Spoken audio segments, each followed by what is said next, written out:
नमस्कार, मैं हूं मधु राणा और आप देख रहे हैं विजडम न्यूज। 18 दिन तक वो फेंकता रहा उस शरीर के टुकड़े जिसे उसने 35 टुकड़ों में काट दिया था।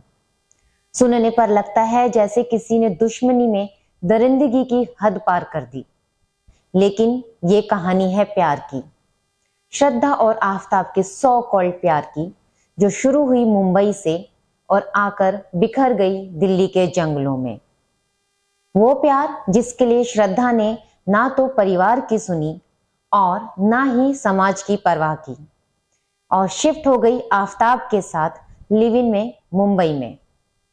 श्रद्धा और आफताब की मुलाकात हुई थी एक डेटिंग ऐप से। मुलाकातें बढ़ी तो एक दूसरे के लिए भावनाएं भी बढ़ी। तब श्रद्धा ने अपने प्यार के बारे में अपने घर में बता दिया, क्योंकि वो रिश्ते को लेकर बेहद संजीदा थी। वो आफताब के साथ घर बसाना चाहती थी। घर वालों ने आफताब से रिश्ते के लिए साफ तौर पर मना कर दिया, लेकिन श्रद्धा को आफताब से सच्चे वाला प्यार था और अपने से भी ज्यादा आफताब के इश्क पर विश्वास था। इसीलिए किसी की परवाह ना करते हुए वो आफताब के साथ लिव इन में रहने लगी। धीरे धीरे इस प्यार में तकरार होने लगी। कोई नई बात नहीं, सभी में होती है, लेकिन ये छोटी मोटी तकरार झगड़ों में बदलती गई और फिर ये झगड़े बढ़ते चले गए, वायलेंट होते चले गए। इन झगड़ों की मुख्य वजह थी श्रद्धा की आफताब के साथ शादी करने की ख्वाहिश, जो ख्वाहिश ही बनकर रह गई। श्रद्धा इन लड़ाई झगड़ों से आजिज आ चुकी थी। उसका दिल और भरोसा दोनों टूट रहे थे। वो इस अनामी रिश्ते को भी तोड़ देना चाहती थी। हैरानी की बात है कि ना तो आफताब शादी ही करना चाहता था और ना ही श्रद्धा को छोड़कर जाने दे रहा था। खैर, बकौल आफताब अपने रिश्ते को एक और चांस देने के लिए ये दोनों दिल्ली शिफ्ट हो गए। हालांकि मुंबई में इनकी शादी में या लिव इन में रहने में क्या दिक्कत थी, ये वजह अस्पष्ट है और ध्यान देने वाली भी है, क्योंकि दिल्ली आने के कुछ दिनों बाद ही श्रद्धा की हत्या कर दी गई थी। तो क्या आफताब किसी साजिश के तहत उसे दिल्ली ले आया था? इससे पहले दोनों हिमाचल प्रदेश भी गए थे, लेकिन वहां भी बस लड़ाई झगड़े ही होते रहे। आफताब पहले भी श्रद्धा के साथ बेरहमी से मारपीट करता रहा है। इस बात का सबूत है कि श्रद्धा ने अपने परिवार को इस बारे में बताया था और अपने एक मित्र को भी, बल्कि मित्र को तो उसने अपने को बचा लेने की गुहार भी लगाई थी। ये बात बहुत अचंभित करती है कि एक पढ़ी लिखी, मानसिक और आर्थिक रूप से भी आजाद लड़की क्यों इस अवांछनीय संबंध से बाहर नहीं आ पा रही थी। शायद आफताब की प्यार की दुहाई। इसी साल 8 मई को ये दोनों दिल्ली पहुंचे। फिर कुछ समय दोस्तों और होटल में गुजारने के बाद छतरपुर के एक किराए के घर में शिफ्ट हो गए।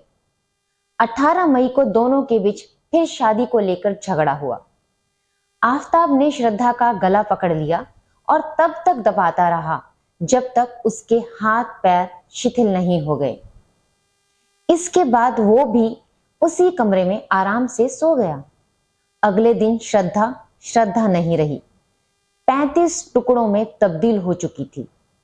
वो 35 मांस के टुकड़े जो आफताब की दरिंदगी बयां कर रहे थे, वो 35 टुकड़े जिनको काटने के लिए आफताब ने बाजार से आरी खरीदी और अब जिनसे आफताब किसी भी तरह छुटकारा पाना चाहता था। उसने 300 लीटर का फ्रिज खरीदा, जिसमें उसने श्रद्धा की लाश के हिस्सों को स्टोर करके रखा। कूड़ा फेंकने वाली काली थैलियां खरीदी और हर दिन एक एक करके उनको मेहरौली के जंगलों में अलग अलग जगह फेंकता रहा। वैसे तो आफताब को याद नहीं कि उसने कौन सा टुकड़ा कहां फेंका और वास्तव में उसने कितने टुकड़े किए। इस बीच वो श्रद्धा के सोशल मीडिया अकाउंट्स को भी श्रद्धा बनकर हैंडल करता रहा, ताकि उसके किसी दोस्त को शक ना हो।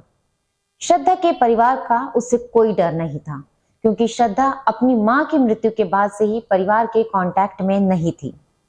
इस बीच वो महाराष्ट्र भी गया अपने परिवार से मिलने और श्रद्धा के फोन को वहीं कहीं फेंक कर वापिस दिल्ली अपने घर आ गया। आफताब व्हाट्सएप, ट्विटर, इंस्टाग्राम से उसके दोस्तों को जुलाई तक मैनेज करता रहा। फिर उसने ये भी बंद कर दिया। श्रद्धा को बार बार कांटेक्ट करने पर भी बात नहीं हो पा रही थी।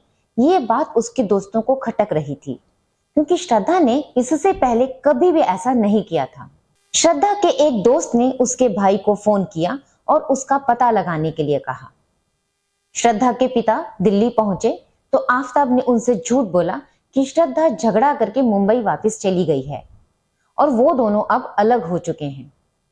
तब उसके पिता ने पुलिस में श्रद्धा की गुमशुदगी की रिपोर्ट दर्ज करवा दी और जब सच्चाई सामने आई तो पुलिस भी हैरान थी। 6 महीने पहले किए गए इस जुर्म के लिए आफताब को कोई अफसोस नहीं है। उसने बहुत आसानी से पुलिस के सामने अपनी दरिंदगी की कहानी सिलसिलेवार सुना दी और अब उतनी ही बेपरवाही से जेल में आराम फरमा रहा है।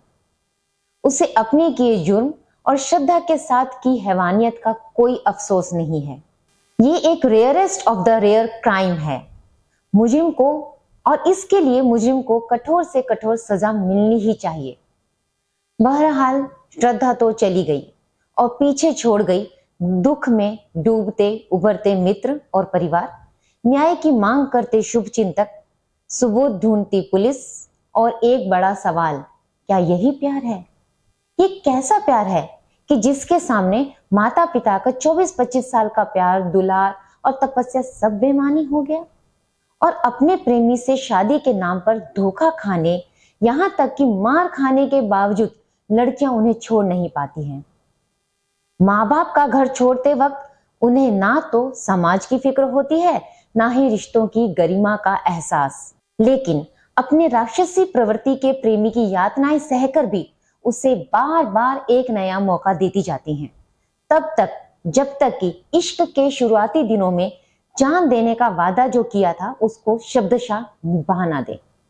ये वीडियो अगर आपको पसंद आया हो तो लाइक और शेयर करें, कमेंट बॉक्स में अपनी राय जरूर व्यक्त करें, विजडम न्यूज को सब्सक्राइब करें।